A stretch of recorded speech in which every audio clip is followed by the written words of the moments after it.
Hi, welcome to my channel. My name is Angel again. If you're new, today I decided to film a foundation routine and I kind of just did my eye makeup, but I really concentrated on my foundation process and how I get flawless skin and how I get even base to start off any look that I'm doing for the day. I'm trying to do more eyeshadow looks that I love and appreciate a lot. So like, if you want to see how I got this look, just let me know in the comments below. It will be filmed. Okay, girls? But I hope you guys like this video. I hope you guys learned something from my foundation routine. Thank you very much for coming back to my channel. Like, comment, and subscribe. And now let's get into the video. Okay, so the first thing I do with my foundation is I start off with a face oil. The one I'm using today is the avocado face oil plus hyaluronic acid.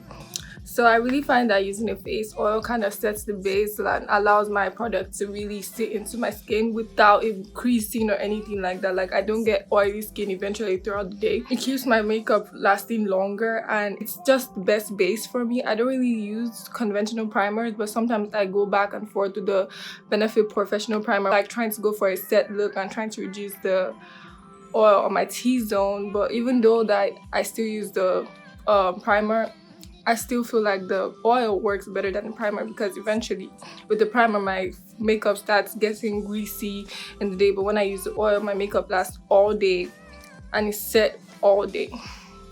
So that's really my preference. So the first thing I do with my makeup is I do my eyebrows. That's really part of my foundation routine. I know some people like to do their eyebrows after foundation, but I tend to believe that doing your eyebrows before your foundation actually makes it better. I really hold that as a thing. I think that that's actually a better operation with it or whatever. So for my eyebrows, I use the Anastasia Beverly Hills Dip Brow Pomade in the color chocolate, and then I'm going to be using the Anastasia Beverly Hills eyebrow brush, and I'm going to be going in with light strokes because I want this look to also be very wearable. It's going to be like an everyday foundation routine, so I want it to be wearable and like more of enhancing my skin tone than giving myself a mask. Not that there's anything wrong with full coverage, but it's just not something I do on a daily basis, or even when I'm going out for anything really. I really don't just go for a full coverage look.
Okay, so I'm going to clean up my eyebrows because that's just something that I tend to do, and it just makes it pop more. Like, it gives it a better highlight in my opinion. So for highlighting my eyebrow bone, I use the Black Up contour stick in the number 3 and in the number 3, and I'm going to be going in very lightly just to give myself like a better highlight under there.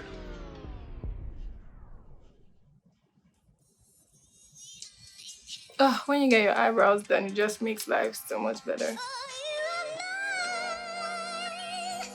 I actually did them myself, and I'm proud.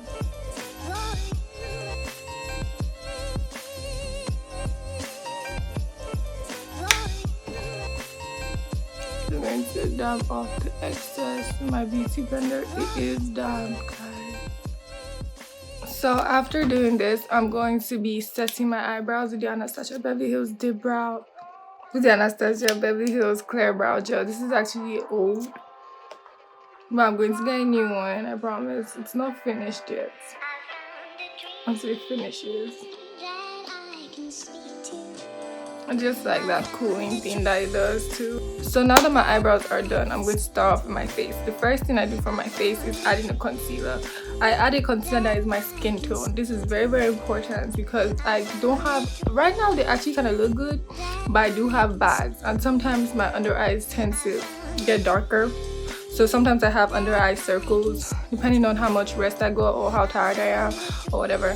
So this, like, I could use this on a daily basis and like for a no makeup look without me using foundation, and I'll still look good, you know. But another thing about foundation routines that I really just want to say is you have to, if you have uneven and acne prone skin and sensitive skin, I would not really suggest packing on foundation on your face, because really your face isn't built for makeup. Makeup is beautiful, it's good for enhancing, it's good for experimenting, it's good to be creative with. But on a natural daily basis, packing on a lot of foundation on your face actually can affect your face if your face is already acne prone and if you already have sensitive skin. So my tip is, one, you have to just understand like it's natural. I know society makes you feel out of place sometimes when you have acne and bumps and like textured skin, but to be honest, it's very natural. It happens to most of society, especially with the toxins outside, and then you have toxins inside. Like your face goes through a lot, and it's so sensitive. So at first, you have to just learn to accept it and move with it. Then when you start putting on makeup, don't try to use the makeup to fill out those ridges on your face or fill out the unevenness on your face, because that just makes you stand out more. That's really my tip. I hope I don't offend anybody by saying this, but you really just have to find a confident level with yourself and your acne, because in real life it's still going to show regardless of how much makeup you put on it. So I always suggest don't always pack on makeup to cover it up. Start off with a color corrector or a concealer, because that just helps even out and blends out your skin tone. If you have hyperpigmentation, a color corrector will save you so much foundation. You will need to waste so much foundation. So always invest in a good color corrector or a good concealer that is close to your skin tone, like really, really close to your skin tone. So what I like to use for my under eye circles and other dark spots on my face is the Lancome concealer in the color 510 Suede. I just go straight from the tube with it and I directly put it under my eyes.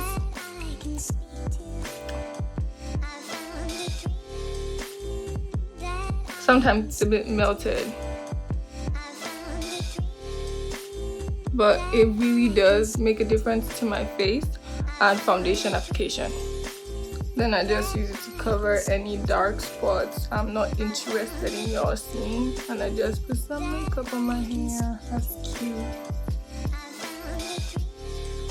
I mean, it's not going to completely cover up the dark spots, but it does help like fade them out a lot.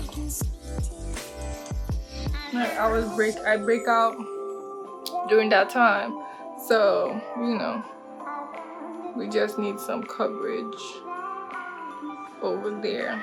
I go in with the beauty blender and buff everything in. It's damp and it also reduces the excess product too, because beauty blenders take product. So I like to use it for this part so that it will take away and buff in any excess product that I don't want, or that if I apply too much of it, it just helps correct my mistakes too. I extend it to my eyes, like my eyeballs above right here, just to even that out too for any eyeshadow look I'm going for, or if I'm just going for a casual day, it still helps.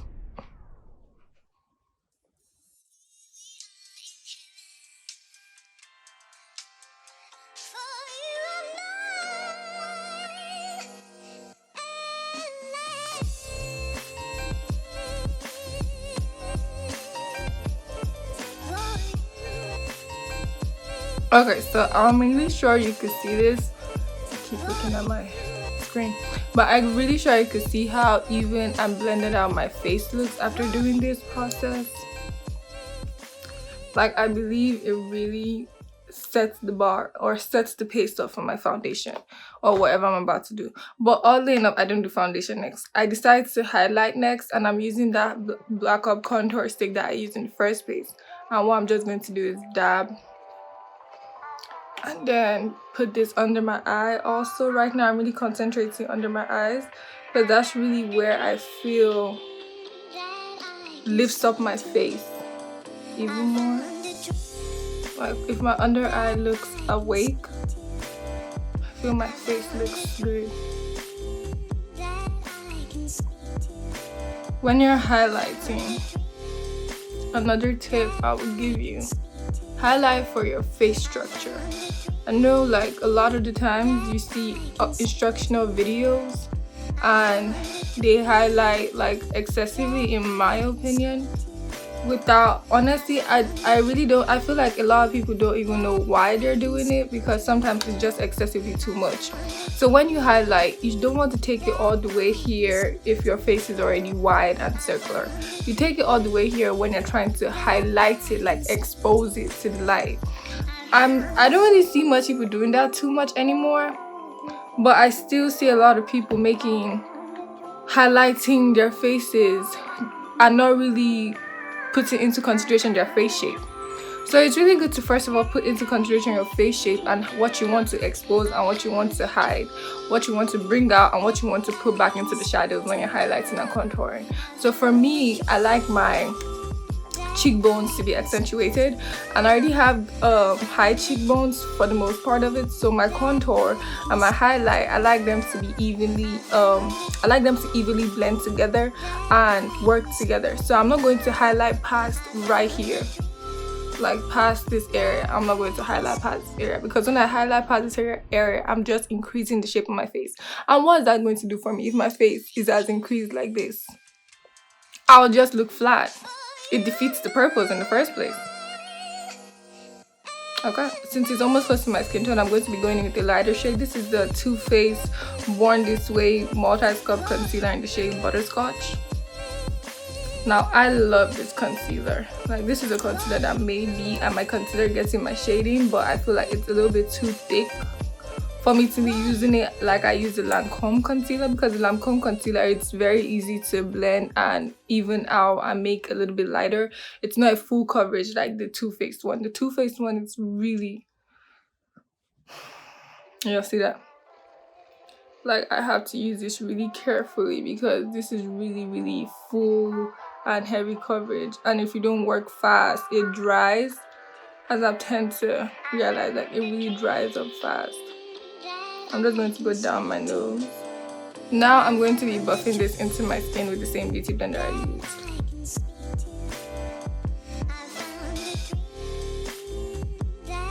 used. Extending it to my eye socket, my eyelid, sorry. Okay, so now that we are all blended in, we look good. Bend backwards a little bit. We look good. It looks very smooth and even. I'm going to be contouring with the other side of the contour stick. And my contour, like I said, I just concentrated right under my cheekbones. Right under my cheekbones. Now, if you have a wider and chubbier face, I would suggest like really taking your contour down. Not starting it low, but taking, like, putting it up where your ear starts, the top part of your ear, and don't bring it to your mouth. Don't bring it to your mouth. Don't cut your face. You don't want to demarcate your face. You just want to be able to spread it down. Then I'm going to also be covering my forehead. This is the first time I'm putting makeup on my forehead. I tend not to put like foundation directly on my forehead as often, or highlight my forehead. I do not highlight my forehead at all because I already have a lot of forehead space. So there's, like I said, highlight and contouring based on my head shape and face shape. What's the point in me highlighting and contouring something that's already excessively highlighted? So I'm just going to blend this in, blending it into my hairline with this e.l.f. brush. This is a very nice contour brush that I find. I really love the shape of the brush. It makes contouring really easy for me. Brushes are also a very important part of your foundation routine. I know a lot of people who don't really use brushes for their foundation, but I tend to use a brush more than a beauty blender when I'm applying foundation. So I'm just going to put this, taking me back like such, like really putting it back into my hairline. Really putting it back into my hairline.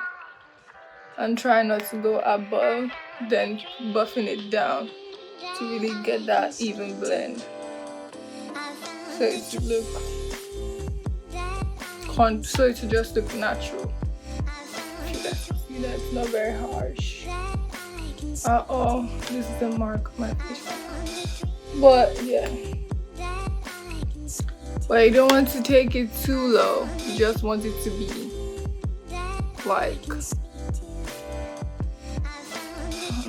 you can see the shadows it makes. That's what contour does. Your contour is supposed to create a shadow. And there you go. Like, that's really that with that. If you want, you could add your beauty blender just to even it out even more. Don't really do that, just do that for the video. Okay, so now we're going in with foundation. I'm going to be using first off a stippling brush. This is a Real Technique stippling brush. Most of my brushes are really cheap and affordable and drugstore. You don't really need to break the bank for a brush, but sometimes you do, sometimes you don't. Like, you could really tell the quality difference with an expensive brush and a cheaper brush, but most of the time, like, the cheap brushes work. So, taking just a little squirt, what I use foundation to do now is tie everything together. Like, it's going to blend my contour, blend my highlight, and just put everything together seamlessly. So just dabbing this into where I did not do much work on, and just putting it in.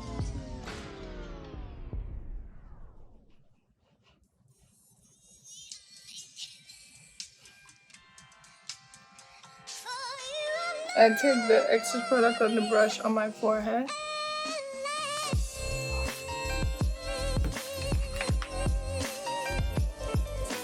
Just look down to see any kind of unevenness, and really that's it.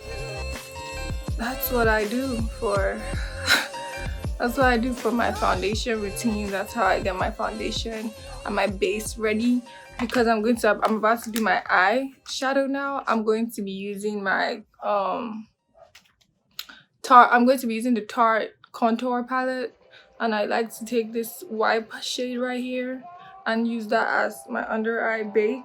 This also increases the brightness of my under eye too, and reduces my bags. As you guys will see, this powder is really fine. And smells and has like a chocolate fragrance.